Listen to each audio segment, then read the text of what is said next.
Hello student, स्वागत है आपका आपके अपने चैनल नो अबाउट पॉलिटिक्स में। आज हम आओ रिवाइज करें में आपकी ट्वेल्थ क्लास की जो पॉलिटिकल साइंस है उसकी फर्स्ट बुक फर्स्ट लेसन का एक बहुत ही इम्पॉर्टेंट टॉपिक है, उसको हम संक्षेप में करेंगे, जिसका नाम है विभाजन से उत्पन्न समस्या। यानी कि भारत और पाक के बीच में 15 अगस्त 1947 को जो विभाजन हुआ था धर्म के आधार पर और पाकिस्तान बना था, उसके बाद क्या क्या समस्याएं झेलनी पड़ी थी भारत को। अब भारत के विभाजन से जो उत्पन्न समस्याएं थी वो कितनी थी? मुख्य रूप से 4 समस्याएं, देखते हैं कौन सी हैं। ये 4 समस्याएं कौन कौन सी थी? पहली, शरणार्थियों की समस्या। शरणार्थी कौन होते हैं? जो एक जगह से किसी वजह से जिनको जहाँ बस रहे होते हैं वहां से कहीं और जाना होता है। कश्मीर समस्या, राज्यों के पुनर्गठन की समस्या और भाषा के विवाद की समस्या। ये 4 प्रमुख जो हैं वो प्रॉब्लम्स हैं जो हम यहाँ पर डिस्कस करने जा रहे हैं वन बाय वन। हाँ जी, पहली है शरणार्थियों की समस्या। शरणार्थियों की समस्या क्या थी? धर्म के आधार पर विभाजन हुआ था। जो हिंदू पाकिस्तान में थे वो इधर आ गए और यहाँ पर जो है बहुत बड़ी संख्या में लाखों लोग जो है वो सीमा पार करके आ गए। वो एक बहुत बड़ी समस्या थी, तत्काल समस्या थी जिसको निपटाना जरूरी था। समाधान क्या हुआ? उसी समय जो है प्रधानमंत्री ने पुनर्वास मंत्रालय की स्थापना की, पुनः बसाने के लिए उनको। दूसरा, अस्थाई कैंप बनाए गए उनके लिए, और जब उनके बंदोबस्त हो गया उनके लिए स्थायी घर का, तो उनके वहां शिफ्ट कर दिया गया। तीसरा, मुआवजे के रूप में यथा योग्य जमीन जायदाद उनको प्रदान की गई। चौथा है, सभी प्रकार के राजनीतिक, आर्थिक, सामाजिक अधिकार उनको दे दिए गए और 1955 में नागरिकता कानून बनाकर उन्हें भारत का नागरिक भी डिक्लेयर कर दिया गया या बना लिया गया। तो चलिए, दूसरे नंबर पे है हमारी कश्मीर समस्या।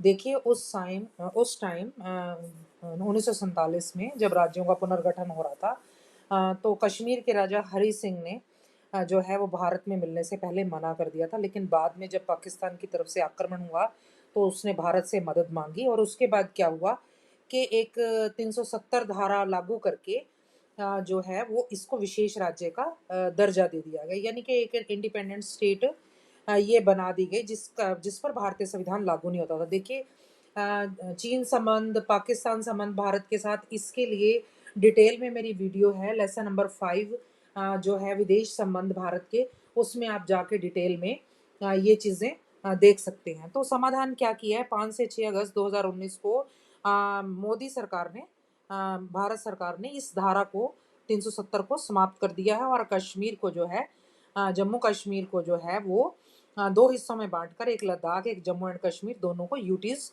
बना दिया है। अब केवल पाक ऑक्युपाइड कश्मीर, जिस पर पाकिस्तान की सेना का नियंत्रण रह गया था उस टाइम, उस पर अभी तक विवाद है। तीसरे नंबर पर आती है राज्यों के पुनर्गठन की स्थापना। इसका क्या मतलब है? देखिए, ये हम अगली स्लाइड में पढ़ेंगे। मैं थोड़ा सा इंट्रोडक्शन दे रही हूँ इस स्लाइड में, तो कि जून 1947 को एक राज्य विभाग के प्रधानमंत्री जवाहरलाल नेहरू ने स्थापना की, जिसमें 3 चरण रखे गए। एकीकरण, मतलब कि जिन रियासतों को, उस समय 565 रियासतें थी, जिन राजाओं ने जो है वो भारत में मिलने के लिए अपनी स्वीकृति दे दी, उनको एकीकरण मतलब मिला लिया गया। दूसरा, जिनमें थोड़ा बहुत कंट्रोवर्सी रह गई, उनको सरदार वल्लभ भाई पटेल इसके नायक थे, राज्यों के पुनर्गठन के सबसे बड़ा रोल उनका था। उन्होंने क्या किया, अपनी बुद्धि से, चतुराई से जिनको मिला लिया। और फिर तीसरा, क्योंकि ये राजतंत्र रहा था, इन रियासतों में राजाओं का शासन था, उन रियासतों में जो है वो शासन व्यवस्था को प्रजातंत्र के हिसाब से स्थापित करना।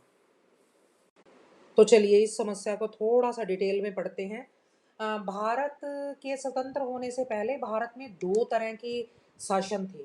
एक सीधा ब्रिटिशर्स के अंडर था, उसका नाम था ब्रिटिश इंडिया। एक थी देसी राजाओं के अंदर थी रियासतें जो, हालांकि वो कहीं ना कहीं अंग्रेजों के अधीन ही थे, लेकिन उनको स्वतंत्र राजा थे वहां पर, वो शासन कर रहे थे अंग्रेजों के अंडर रहते हुए। तो 565 ऐसी रियासतें थी।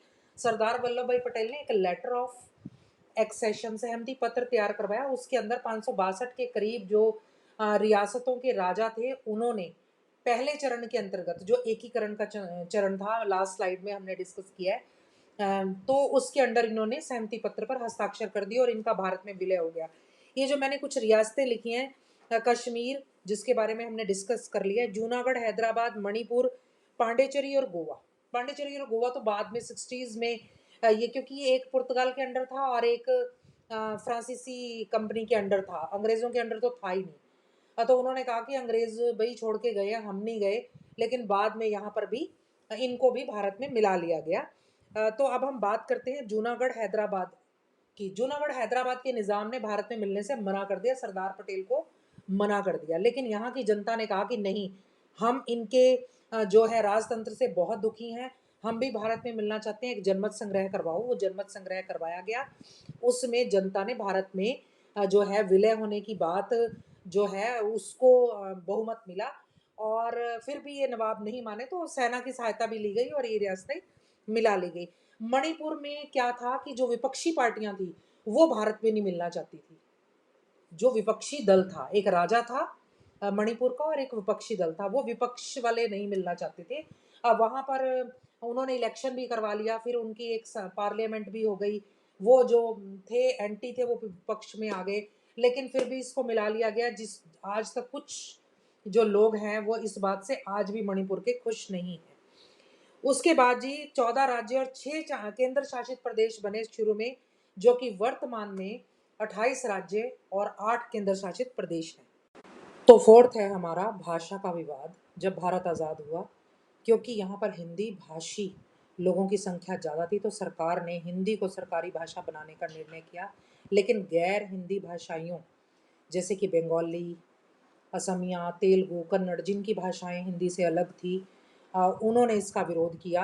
1963 में पंडित जवाहरलाल नेहरू ने एक सरकारी विधेयक 1963 जो है वो प्रस्तुत किया और जनता गैर हिंदी भाषी क्षेत्रों के लोगों को यह आश्वासन दिया कि उन पर हिंदी नहीं थोपी जाएगी, और 26 जनवरी 1965 को हिंदी एक सरकारी भाषा बनी, जिसका विरोध हुआ। 1961 में किसी ने सुझाव दिया था त्रिभाषाई फार्मूले का, तो उस फार्मूले को जो है वो ध्यान में रखकर 1966 में उसमें संशोधन करके उसको भारत में लागू किया गया है। 22 भाषाओं को जो है राष्ट्रीय भाषा जो है हमारी हिंदी, उसके अलावा हिंदी समेत 22 भाषाओं को जो है वो विशेष दर्जा जो है राजकीय भाषा का भारतीय संविधान में दिया है। ये त्रिभाषाई फार्मूला क्या था? एक इंटरनेशनल लैंग्वेज अंग्रेजी, एक हिंदी जो राष्ट्रीय लैंग्वेज है, एक आप अपने एरिया की स्थानीय कोई भी भाषा ले सकते हैं, जिसको शिक्षा नीति में से भी जोड़ा गया कि बच्चे ये तीनों भाषाएं जो है एक जो है अपनी जो है स्थानीय भाषा पढ़ सकते हैं, ताकि ये जो है विवाद जो है काफ़ी हद तक सॉल्व हो चुका है, लेकिन कुछ पूरी तरह से नहीं हुआ।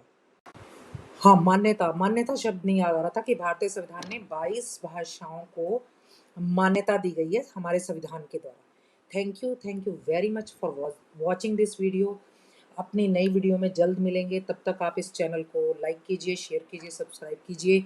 न्यू व्यूअर्स जो है वो प्लीज़ बेल आइकॉन का बटन ज़रूर दबाएं। मिलते हैं अपनी नेक्स्ट वीडियो में बहुत जल्द।